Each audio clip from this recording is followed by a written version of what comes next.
ഒന്ന് അടങ്ങാനല്ലടാ, ഒന്ന് ഉടക്കാനാ വന്നിരിക്കുന്നത്.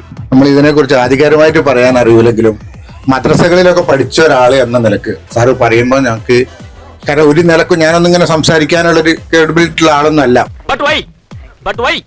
അവിടെ ഇവിടെയും തൊടാതെ ഒരു കളി, അതാണ് എന്റെ ഒരു നയം. ഞാൻ പറയേണ്ട ഒരു അവസ്ഥ വരുന്നത് ഞാനൊക്കെ പഠിച്ചിട്ട് ഇങ്ങനെ സാറ് പറയുന്ന രീതിയിൽ, കാരണം ജൂതന്മാരായിട്ട് ഒരു നിലക്കും ഉള്ള ഒരു ഇത് വെക്കരുത് എന്നാണ് സാറ് പറയുന്നത്. എന്റെ ദൈവമേ, ഇതെങ്ങനെ മനസ്സിലായി? പക്ഷെ ഞാൻ പഠിച്ചതിൽ റസൂലിന്റെ വാള് ജൂതന്റെ കയ്യിലാണ് എന്ത് പണയം വെച്ചത്. കണ്ണൂരിലെ നമ്മുടെ കളരിയിൽ നിന്ന് ആ പഴയ രഹസ്യ ആയുധപ്പെട്ടി ഒന്നും കെട്ടിക്കണം.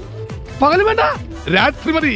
ക്രൈസ്തവ പുരോഹിതരാണ് പറയുന്നത്, ഉമറിനോട് പറയുന്നത് ഞങ്ങൾ ഇവിടെ എന്ത് ചെയ്യുന്നില്ല, പ്രാർത്ഥിക്കുന്നില്ല. അയ്യോ, എന്ത് പറ്റി?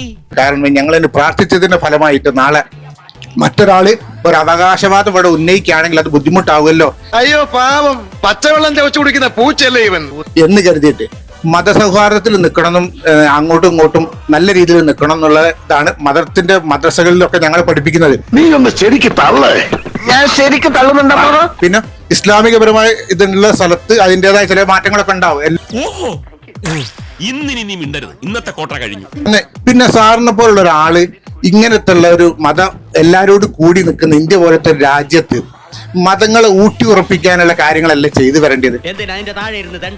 സിറ്റിയിൽ 10 സെന്റ് സ്ഥലം ചോദിക്കാം, പട്ടിക്ക് അപ്പി ഇടാനും മുള്ളാനും. നിങ്ങളുടെ വാക്കുകൾ ഞാൻ പലപ്പോഴും ശ്രദ്ധിക്കലുണ്ട്, യൂട്യൂബ് കാണലുണ്ട്. പക്ഷെ എന്താ അറിയോ, മനസ്സുകൾ തമ്മിൽ അകല അതായത് ഒരു അകലത്തിനുള്ള സാധ്യതകൾ മാത്രമേ സാറിന്റെ വായിന്ന് വരുന്നുള്ളൂ. അവന്റെ കരച്ചിൽ എന്ത് സഹിക്കാൻ പറ്റുന്നില്ലടോ.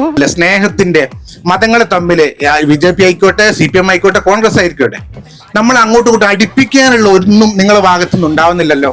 വേണ്ടാട്ടോ, നീ ചായ അടിച്ചാ മതി, നീ എന്നെ അടിക്കാൻ നിൽക്കണ്ട. ഓക്കെ, എന്തെങ്കിലും ന്യൂനതകൾ കണ്ടെത്തിയിട്ട് ചിലപ്പോ എന്റെ പേര്, ഞാൻ മുസ്ലിമാണ്, ഷംസുദ്ദീൻ എന്ന പേര്, എന്റെ പേര് അല്ലെ മുസ്ലിം പേരുള്ള ഒരു ചങ്ങായി ചെയ്ത മൊത്തം നിങ്ങൾ മുസ്ലിംമാർക്ക് ചാർത്തി കൊടുക്കുക.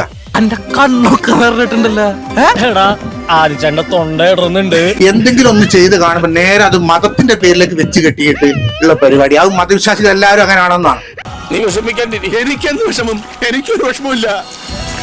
ഇപ്പൊ പറഞ്ഞല്ലോ സാറ് ഇങ്ങനെ പറയുന്നത്, ഇത്രയോ നല്ല സാഹിത്യകാരന്മാർ പല ആൾക്കാർ കേരളത്തിൽ കഴിഞ്ഞുപോയി, അവരാരും പറയാത്ത കാര്യങ്ങള് അതൊക്കെയാണ് സാറ് പറയുന്നത്. എഴുതാപ്പുറം വായിക്കാതെ ആശാൻ പറയുന്നത് കേട്ട് പഠിക്കണ്ടേ ഉണ്ണി? ശരിക്കും ദഹിക്കുന്നില്ല ഉള്ള പറയാ, അതുകൊണ്ടാണ് ഞാൻ പോയി മൈക്ക് എടുത്തത്. തീരെ ദഹിക്കാൻ പറ്റില്ല. തനിക്ക് നല്ല വിഷമുണ്ടല്ലേ? പിന്നെ കരുന്നില്ലാന്നുള്ളൂ. ഇത്തരം മണ്ടന്മാരോട് ഞാൻ സംസാരിക്കാറില്ല, എന്നാലും പറയാം. ഫ്രീ സ്പീച്ച് എന്ന് പറയുമ്പോൾ അവിടെ ഒരു കാര്യം കൂടി അതിന്റെ ഭാഗമായിട്ടുണ്ട്, അതായത് ഫ്രീഡം ടു ഒഫൻഡ് എന്ന് പറയുന്ന ഒരു സാധനം. ആ ഫ്രീഡം ടു ഒഫൻഡും കൂടി ഇല്ല എന്നുണ്ടെങ്കിൽ നിങ്ങൾക്ക് വേദന, ബുദ്ധിമുട്ടൊക്കെ ഉണ്ടാവും. ചില കാര്യങ്ങൾ, അപ്രിയ സത്യങ്ങൾ പറയുമ്പോൾ വിഷമം ഉണ്ടാവും. അത് നിങ്ങൾ വിഷമിച്ചൊരു കാര്യമില്ല. പക്ഷെ ആദ്യം ഒരു അല്പ അസൗകര്യം കാണും, പിന്നെ അത് ശീലമായിക്കോളും. മതത്തിലെ നന്മ അല്ലെങ്കിൽ മതങ്ങളെ ഇതുപോലെ കൂട്ടി യോജിപ്പിക്കാൻ വേണ്ടി എന്തെങ്കിലും ചെയ്യണ്ടേ എന്നാണ് ചോദിക്കുന്നത്. എന്നാ പിന്നെ അതിനെ നേരം കാണൂ.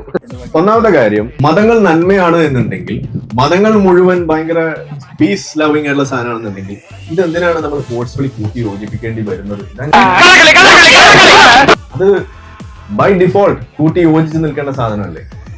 അങ്ങനെ നിൽക്കുന്നുണ്ടോ? ഇല്ല. പഹൽഗാമില് മുണ്ട് പൊക്കി നോക്കിയിട്ട് തല വെട്ടുന്നു, വെടിവെക്കുന്നു വരുമ്പോ അവിടെ ചോദിച്ചത് മതമല്ലേ? കലിമ ചൊല്ലിച്ചത് മതമല്ലേ? ഓഹോ, അപ്പൊ കാര്യങ്ങളുടെ കിടപ്പ് ഇങ്ങനെയാണല്ലേ?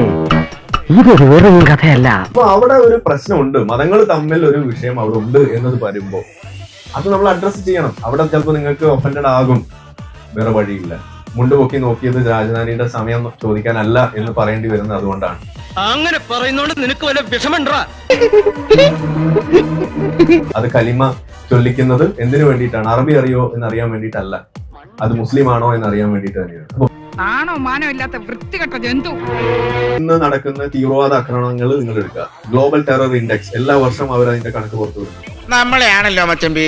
80% അതിന്റെ പിന്നിലുള്ള കാരണം ഒരു മത ആശയമാണ്, അത് ഇസ്ലാമാണ്. അതൊക്കെ നാട്ടുകാർക്ക് അറിയാവുന്ന കാര്യം അല്ലേ? ലോകത്ത് ഏറ്റവും കൂടുതൽ ടെറർ അനുഭവിക്കുന്ന രാജ്യങ്ങളുടെ ലിസ്റ്റ് നിങ്ങൾ എടുക്കുക, അതിൽ 75% ഇസ്ലാമിക തീവ്രവാദമാണ് ആ രാജ്യങ്ങൾ നേരിടുന്നത്. അച്ഛൻ ലീഡ് ചെയ്യുന്നുണ്ട്.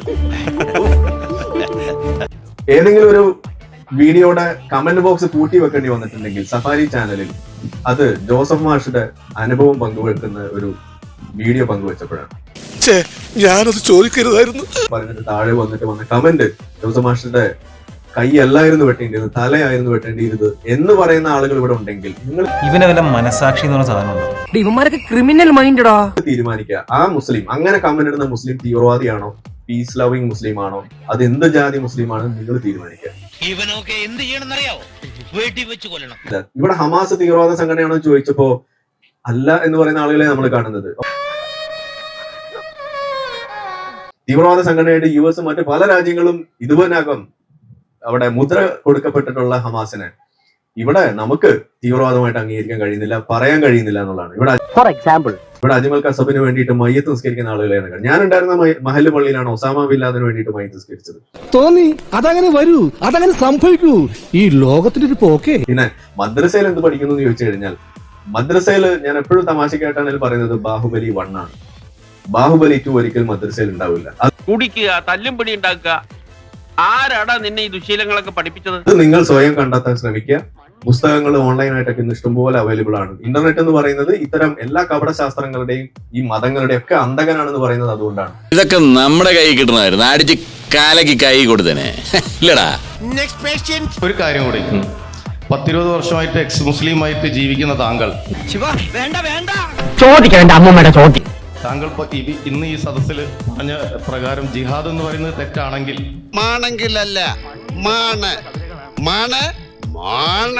താങ്കൾ ഈ 2025 ജൂൺ 15 ഈ സ്റ്റേജിൽ നിന്ന് ആരിഫ് ഹുസൈൻ എന്ന പേരിൽ നെഞ്ഞുവിരിച്ച് സംസാരിക്കുന്നുണ്ടെങ്കിൽ ഞാൻ വിശ്വസിക്കുന്നു ജിഹാദ് തെറ്റല്ല.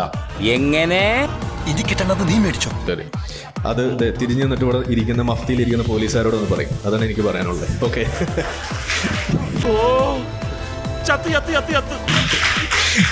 ഓക്കെ.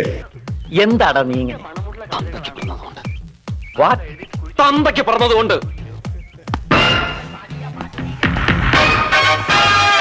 അതായത് എന്റെ ജീവൻ നിലനിർത്താൻ വേണ്ടിയിട്ട് രാഷ്ട്രം ചെലവഴിക്കുന്ന പണം, എന്റെ കാര്യം മാത്രം ഞാൻ പറയുന്നത്, അത് എത്ര കോടിക്കണക്കിന് വരുമെന്ന് നിങ്ങളൊന്ന് ആലോചിക്കാം. മിണ്ടാതിരിക്കാം, കുറച്ച് കഴിയുമ്പോൾ പോവുമായിരിക്കും. ഞാൻ പറയുന്നത് കേൾക്കുന്നുണ്ടോ? ഏത് മതഭീകരതയ്ക്കെതിരെയാണ് ഈ ഡീറാഡിക്കലൈസേഷൻ പ്രോഗ്രാം നടത്തുന്നത്? ഹിന്ദു മതത്തിന് വേണ്ടിയിട്ടാണോ, ക്രിസ്ത്യാനിറ്റിക്ക് വേണ്ടിയിട്ടാണോ, ജൂതമതത്തിന് വേണ്ടിയിട്ടാണോ, ബുദ്ധമതത്തിന് വേണ്ടിയിട്ടാണോ, ജൈനമതത്തിന് വേണ്ടിയിട്ടാണോ, മതമില്ലാത്തവർക്ക് വേണ്ടിയിട്ടാണോ? അല്ല, ഇസ്ലാമിന് വേണ്ടിയിട്ടാണ്.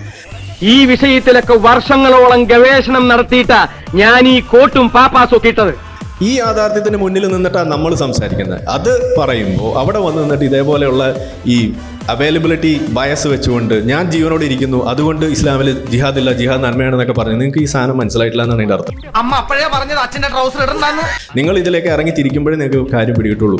ഇതാണ് നമ്മൾ പറയുന്നത്. ഇനിയും കേൾക്കാനുള്ള മുസ്ലിം പോർ ഇദ്ദേഹത്തിനില്ല. കിട്ടേണ്ടതൊക്കെ കിട്ടിയല്ലോ, സമാധാനമായല്ലോ. അതെ, ഞാൻ പോകുന്നു. പോയിട്ട് വലിയ കാര്യം ഉണ്ടായിട്ടല്ല, പക്ഷെ നിക്കാൻ നേരമില്ല.